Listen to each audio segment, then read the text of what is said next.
మేము స్టార్ట్ చేసి ఇప్పటికీ 14 years అయిందండి. ఈ 14 ఏళ్లలో మా ఏకైక స్ట్రెంగ్త్ అవర్ యూఎస్పీ అంటే మా ఫ్యాకల్టీ. అంటే మంచి అనుభవం ఉన్న faculty. Some of them are legends. ఇప్పుడు మ్యాథ్స్కి కృష్ణ చైతన్య కానీ, అశ్వత్థరావు గారు ఉన్నారు, ఫిజిక్స్ శేషగిరి, వీళ్ళంతా చాలా చాలా అనుభవం ఉన్నవాళ్ళు. సో ఇంత అనుభవం ఉన్నవాళ్ళు క్లాస్కి వస్తే సబ్జెక్ట్ ఒకటే టీచ్ చేయడం కాదు, సబ్జెక్ట్ టీచ్ చేస్తారు, ప్రాక్టీస్ చేయిస్తారు, డౌట్స్ క్లారిఫై చేస్తారు, ఇవన్నీ చేస్తారు. వీటితో పాటు ఐఐటి, జేఈ అడ్వాన్స్ లాంటి పరీక్షకు కావాల్సింది మోటివేషన్. వాళ్ళని ఇన్స్పైర్ చేయగలగాలి, స్టూడెంట్స్ని వాళ్ళ కంఫర్ట్ జోన్లోంచి బయటికి తీసుకురావాలి, వాళ్ళని ఇన్స్పైర్ చేసి ఆ ఛాలెంజెస్ని ఫేస్ చేసేటట్టు చేయాలి. దానికి ఒక ఇన్స్పైరింగ్ ప్రెజెన్స్ ఉండాలి. ఈ అనుభవం అక్కడ పనికొస్తుంది. తర్వాత ఈ అనుభవం వల్ల వీళ్ళు ఇప్పుడు శేషగిరి గారు చూస్తే 25 ఏళ్ళ ఎక్స్పీరియన్స్. 25 ఏళ్లలో ఎన్ని పరీక్షలు చూశారు ఆయన, ఎన్ని ట్రెండ్స్ చూశారు. 2.5 decades. సో జేఈ అడ్వాన్స్ ఏ రకంగా ఉంటుంది. ఇప్పుడు శేషగిరి గారు కాదు, మా దగ్గర చాలామంది 25 నుంచి 30 ఏళ్ళ ఎక్స్పీరియన్స్ ఉన్న వాళ్ళు కూడా ఉన్నారు. సో వీళ్ళు జేఈ అడ్వాన్స్డ్ అన్ని రకాలుగా చూశారు వాళ్ళు. సో ఒక సబ్జెక్ట్, ఒక టాపిక్ తీసుకుంటే ఆ టాపిక్ నుంచి ఎటువంటి క్వశ్చన్స్ వస్తాయి, ఏ రకంగా ట్విస్ట్ చేయొచ్చు అన్నది వీళ్ళకి కొట్టిన పిండి. సో క్లాస్కి వెళ్ళినప్పుడు స్టూడెంట్కి ఆ ఎక్స్పోజర్ ఇస్తారు. So that is where the experience comes. So మాకు ఫస్ట్ స్ట్రెంత్ అది. రెండోది మా బోధనా పద్ధతి. ఇందాక శేషగిరి గారు చెప్పారు ఏంటంటే బట్టి సిస్టమ్ కాకుండా కాన్సెప్ట్ బేస్డ్ కోచింగ్ వల్ల ఏమవుతుందంటే సబ్జెక్ట్ మీద పట్టు ఎక్కువ వస్తుంది, స్టూడెంట్కి స్ట్రెస్ చాలా తక్కువ ఉంటుంది. ఇప్పుడు అర్థం కాకుండా బట్టి కొట్టాలంటే వాడి మీద చాలా స్ట్రెస్ ఉంటుంది. అదే అర్థమై సబ్జెక్ట్ బాగా నేర్చుకొని ప్రాక్టీస్ చేయాలి అంటే వాడు చాలా he learn with pleasure. So అది మేము చేస్తాం. సో కాన్సెప్ట్ బేస్డ్ కోచింగ్ అన్నది ఉంటుంది. కాన్సెప్ట్ బేస్డ్ కోచింగ్ చేయాలి అంటే ఫ్యాకల్టీకి ఆ దమ్ము ఉండాలి. ఆ తర్వాత వాడికి వచ్చే డౌట్స్ కూడా క్లారిఫై చేయాలి. ఎందుకంటే బట్టి సిస్టంలో డౌట్స్కి తావులేదు, అర్థమైనా అర్థం కాకపోయినా బట్టి కొట్టాలి. ఇక్కడ కాన్సెప్ట్ ఎక్స్ప్లెయిన్ చేసినప్పుడు డౌట్లు వస్తాయి, అది సహజం. సో అప్పుడు వాటికి క్లారిఫై చేయాలి. అండ్ ఈ డౌట్స్ క్లారిఫికేషన్ అన్నది it's part of our DNA. క్లాస్లోని, క్లాస్ బయట మీరు చూస్తారు, మీరు ఏదైనా మా క్లాస్ టైమింగ్స్లో వస్తే మా ఫ్యాకల్టీ అంతా క్లాస్ బయట కూడా they are engaged in terms of doubts clarification. ఇది రెండోది. మూడోది ఏంటంటే పర్సనల్ కేర్. ఎందుకంటే మా దగ్గర 1000 మంది 2,000 మంది ఉండరు క్యాంపస్లో. సో స్టూడెంట్ మీద ఆ పర్సనల్ స్ట్రెంగ్త్ అన్నది, పర్సనల్ కేర్ అన్నది ఉంటుంది. క్లాస్కి 50 దాటకుండా ఉంటారండి. 45 నుంచి 50 మంది క్లాస్కి ఉంటారు. సో దీనివల్ల ఏమవుతుందంటే ప్రతి స్టూడెంట్కి ఆ పర్సనల్ అటెన్షన్ అన్నది ఉంటుంది. తర్వాత ప్రతి సెక్షన్కి మేము ఒక మెంటార్ని పెడతాం.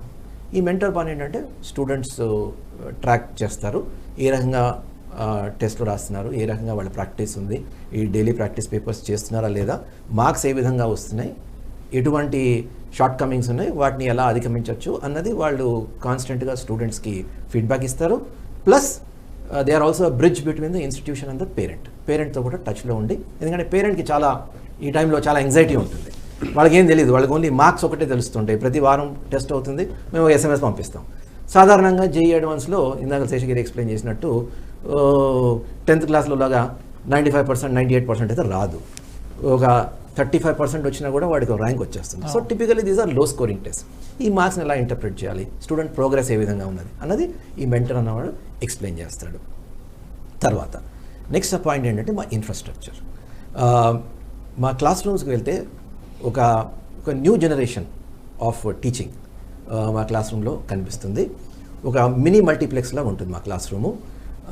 ఫస్ట్ థింగ్ ఏంటంటే ప్రతి క్లాస్ రూమ్లో ఒక డిజిటల్ బోర్డు ఉంటుంది. ప్రతి క్లాస్ రూమ్లో, every class room there is a digital board.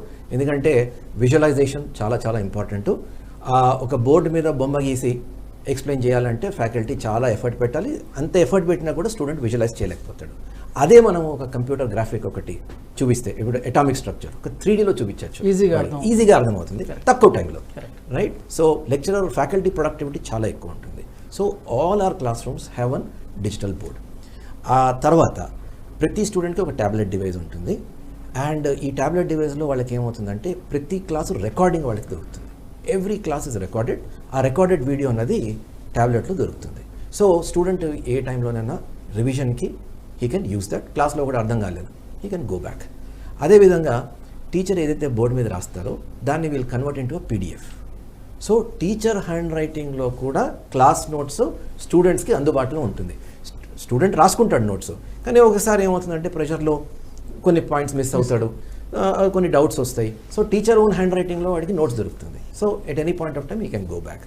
ఆ తర్వాత ప్రతి క్లాస్ రూమ్లోని మా సీటింగ్ స్టైల్ ఒక gallery kind of seating style ఉంటుంది.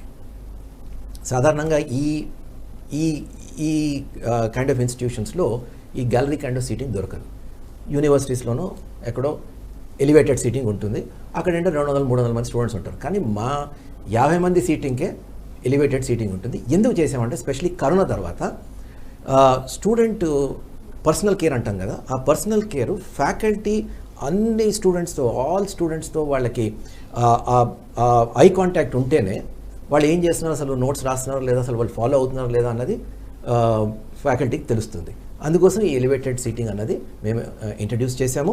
స్టూడెంట్ కూడా వాడు లాస్ట్ రోలో కూర్చున్నా కూడా క్లాస్లో పార్టిసిపేట్ చేస్తున్నట్టు, వాడు ఫుల్ ఫ్రంట్ రోలో ఎంత పార్టిసిపేషన్ ఉంటుందో లాస్ట్ రోలో కూడా అంత పార్టిసిపేషన్ ఉంటుంది. ఎందుకంటే వాడికి clear view of the classroom ప్రతి ఒక్కరి మీద ఉంటుంది. ఆ తర్వాత మా ప్రతి క్లాస్ రూమ్లోని totally soundproof echo board లాంటిది మల్టీప్లెక్స్లో వాడతారు, అలాంటిది పెడతాం. So that once they come in వాళ్ళు ఒక వేరే ప్రపంచంలోకి వచ్చినట్టు ఉంటుంది. So infrastructure top class infrastructure. So మంచి ఫ్యాకల్టీ, గుడ్ టీచింగ్ స్టైల్ అంటే concept based teaching style, good infrastructure and personal care. ఈ 4 మా పిల్లర్స్ అండి. These are the USPs of Nano. Okay. And branches ఎక్కడ? బ్రాంచెస్ ఇప్పుడు Nallakunta, Madhapur and Kothapet in the city. మాదాపూర్లో day స్కాలర్స్తో పాటు residential for boys and girls, boys వేరు గర్ల్స్ వేరు. నల్లకుంటలో residential as well as day scholars. కొత్తపేటలో ప్యూర్లీ డే స్కాలర్స్. ఇది సిటీలో. సిటీ బయట మాకు నల్గొండ, చిత్తూరు అండ్ వైజాగ్లో కూడా మా సెంటర్స్ ఉన్నాయి.